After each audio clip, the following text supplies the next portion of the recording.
چند دن استعمال کیا، چند دن مزہ آیا، کھیلا کھولا، یہ ڈاؤن لوڈ وہ ڈاؤن لوڈ، یہ پروگرام ڈالا، 15 دن بعد تینوں بے چین کیا تینوں. میں کہا بیچو ان کو نقصان میں نے اگلے 3 موبائل خرید لیے. یہ میں نے سالوں کیا ہے، کیونکہ میں ہر وقت انٹرنیٹ اور میگزین میں ایڈز دیکھتا تھا. نہیں یہ صحیح یہ صحیح. میں نے دنیا کی ہر گاڑی استعمال کی ہے، خریدی ہے، ٹیسٹ ڈرائیو لی ہے، کرائے پہ لیے. اب یہاں تو ہم مہنگی گاڑیاں نے امریکہ کرائے پہ لے لی، 1 دن کا کرایہ $50، کوئی مسئلہ نہیں. پورش لے لو، میں نے ہر گاڑی چلائی. چند گھنٹوں دنوں کے مزے. میں نے گھر بنا کے بیچے ہیں، چند دنوں کے مزے. اس کے بعد وہی گھر تنگ کرتے ہیں. میرے پیارو، سکون، چین، اطمینان، خوشیاں سب وہ دین میں ہیں. آسان آپ کو بتاتا ہوں. دیکھو، اعمال زندگی بنائیں گے، اعمال سے حالات ٹھیک ہوتے ہیں. یہ بات ہمیں سمجھنا ہے. یہ جو جنید جمشید مرحوم، کیا اختتام اللہ نے اس کا کیا.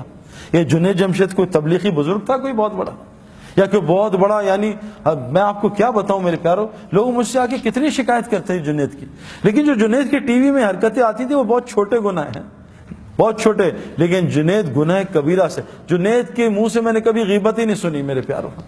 اور غیبت کرنا زنا سے بڑا گناہ ہے. جو آدمی غیبت کرتا ہے، جھوٹ بولتا ہے، اللہ اس کا رزق روک دیتا ہے تقدیر کا.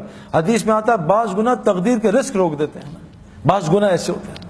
میں نے جنید کے منہ سے کبھی بھی، جنید کے میں کہوں نا کہ جنید یار وہ انضمام تمہارے لیے ایسا کہہ رہا تھا، وہ کہا سعید بھائی صحیح تو کہہ رہا تھا، میں ہے بھی تو ایسا. کبھی اسے ریٹیلیشن میں جواب نہیں دیا کہ انضمام کی ایسی کی تیسی ہے. میرے پیارو، 4-5 گھنٹے روزانہ اللہ کو بولتا تھا.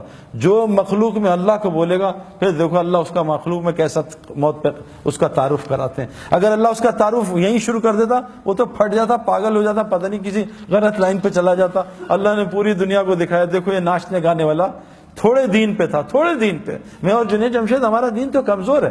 ہمیں کتنے سال ہوئے ابھی، کچھ بھی نہیں.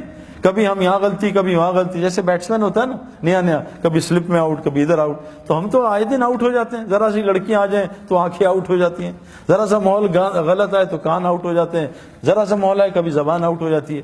ہم تو ڈیلی ہماری گلی اڑتی ہے. لیکن اس ٹوٹے پھوٹے دین پہ اللہ نے پوری دنیا میں جنید کے نام کو زندہ کیا. اور اس کی حیاتی میں لوگ کم ہدایت پہ آ رہے تھے، اللہ نے اس کی موت سے لوگوں کو زیادہ ہدایت دے دی. میرے پیارو، اعمال سے دنیا بھی بنے گی. اور جنید جمشید کی دنیا ختم نہیں ہوئی. میں جنید کو جانتا ہوں 90s سے نا. جنید کیا صرف پاکستانیہ میں جو اردو جانتے ہیں، جنید کو ویسٹ میں مشہور تھوڑی آدمی تھا.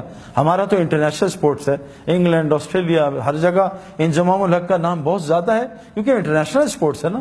یہ تو نعت اور یہ گانے جو تھا پاکستانی اور جو اردو جانتے ہیں. لیکن میرے پیارے دوستوں، اللہ نے اس کی آخرت بھی بنائی، اور دنیا اللہ نے اس کو وہ عطا کی جو جنید کی سنگنگ میں اس نے خواب بھی نہیں دیکھا تھا. 100 سے زیادہ دکانیں تو اس کی پاکستان میں ہیں. حج پہ جاؤ تو جے جے جے جے جے جے، جہاں جاؤ جنید جمشید. جنید جمشید کو شوق تھا، وہ دعا مانگتا تھا اللہ میرے پوری دنیا میں نام مشہور کر دے، اور میرا موت پہ بھی نام مشہور کر دے. دیکھو جب انسان اللہ کا کام کرتا ہے نا، پھر اللہ اس کا کام کرتے ہیں. جنید جمشید ایسے بیٹھا شب جمعہ میں چترال میں بیان کر رہا تھا. بیان کر کے ایک دم رک گیا، پتہ نہیں کیوں رکا. کہتا بھائی میں دعائیں کراؤں گا اپنے لیے، یہ سارا مجمع میری دعا کرے. تو جنید جمشید نے ایک دعا کی کہ اے دعا کرو، اے اللہ مجھے اپنے رستے کے شہادت کی موت دے. پورے مجمع نے زور سے کہا آمین. دیکھو اللہ تعالیٰ نے اس کو شہادت کی موت بھی دے دی. میرے پیارو، اللہ ہمارے کام کرے گا اگر ہم. دیکھو کیا کہا، عجیب بات کہ اے ابن عباس تو اللہ کے دین کی حفاظت کر، جب 24 گھنٹے اللہ کو اپنے ساتھ پائے گا. اے ابن عباس تو اللہ کے دین کی حفاظت کر، اللہ تیری حفاظت کرے گا. میرے پیارو، ہمارے اعمال ہمارے حالات ٹھیک کریں گے. اللہ کی قسم پوری دنیا میں حالات خراب ہیں، پوری دنیا میں حالات اور دن بدن خراب ہو رہے ہیں. اگر ہم اعمال پہ نہ آئے، اب تو اللہ نے یہ میڈیا پہ اتنے لوگ آ گئے ہیں، یہ مشتاق احمد، یہ انضمام، یہ ہاشم معاملہ. ہاشم معاملہ اپنے ملک کا سب سے عزت والا سٹیزن ہے، مجھ سے لمبی داڑھی ہے اس کی میرے پیارو. اور میں جب ساؤتھ افریقہ گیا ڈربن میں، تو میں نے ہاشم کے، جب میں وہاں ادھر میری بات تھی، اس میں 90% نان مسلم تھے. تو ہاشم ابھی بھی جہاز سے اترا تھا انڈیا کا ٹور کر کے، 1.5 مہینے کا سفر کر کے. تو موبائل آن ہوا تو اس کے دوست نے کہا کہ تمہیں گھر چھوڑوں، تمہارے بیوی بچے آئے ہوئے. کہتے ہیں اور یا سعید انور کا وہاں بیان ہے اسٹیڈیم میں، وہاں جاؤ گے؟ کہا میں آ رہا ہوں، بیوی بچوں سے مل کے بیان سن کے پھر گھر جاؤں گا. وہاں آیا، بھائی جنید بھی ملے، اس سے بات سنی. تو میں نے اس کے جو کرکٹرز تھے نا، اس سے پوچھا کہ ہاشم، تم سارے نان مسلم، ہاشم کا کیا افیکٹ ہے تم پہ؟ کہتے ہیں یار جب بھی ہم میچ ہارتے ہیں یا ہمیں پریشانی، آؤٹ ہوتے ہیں یا گندا کھیلتے ہیں، ہم ہاشم نا یہ نماز پڑھتا ہے، قرآن پڑھتا ہے، ہم اس کے چہرے کو دیکھتے ہیں، اس کے چہرے کو دیکھ کے ہمیں اتنا سکون ملتا ہے، ہم سوچتے ہیں اس کے اندر اتنا کتنا سکون ہوا ہے. ہم سکون کے لیے تو سب کچھ کر رہے ہیں. او بھائی مسجد مچھلی کا سکون پانی میں، مسلمان کا سکون مسجد میں، یہ کہاں باہر تلاش کر رہا ہے؟ وہ عارضی سکون، ٹیمپرری، نشہ کیا ٹیمپرری سکون، پھر پریشانی، دوائی کھائی نیند کی ٹیمپرری سکون، پھر پریشانی، یہ سب آرٹیفیشل ہے۔ مچھلی کا سکون پانی میں، مچھلی کی ضروریات پانی کے اندر، مسلمان کا سکون پانی میں۔